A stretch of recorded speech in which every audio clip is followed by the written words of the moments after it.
விவசாயம் முற்றிலும் இயந்திரமயமாகிவிட்டது.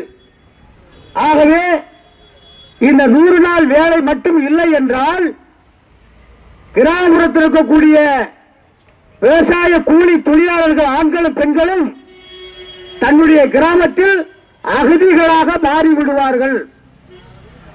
வறுமையும் பசியும் பட்டினியும் பட்டினி சாவும் நடந்து தீரும்.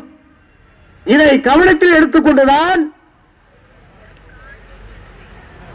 டாக்டர் மன்மோகன் சிங்குடைய முதல் 5 ஆண்டு 2004 இந்த காங்கிரஸ் ஆட்சிக்கு ஆதரவு கொடுக்க வேண்டும் இடதுசாரிகள் என்று அவர்கள் கோரிக்கை வைக்கின்ற போது, நீங்கள் ஆட்சி அதிகாரத்திலே எந்த இலாக்கா வேண்டுமானாலும் எடுத்துக் கொள்ளுங்கள், ஆட்சியிலே பங்கெடுத்துக் கொள்ளுங்கள் என்று இந்திய கம்யூனிஸ்ட் கட்சியுடைய தலைமை அலுவலகம் டெல்லியிலே இருக்கக்கூடிய தலைமை அலுவலகத்திற்கு சென்று அன்னை சோனியா காந்தி அவர்கள் கேட்டுக்கொண்டார்கள்.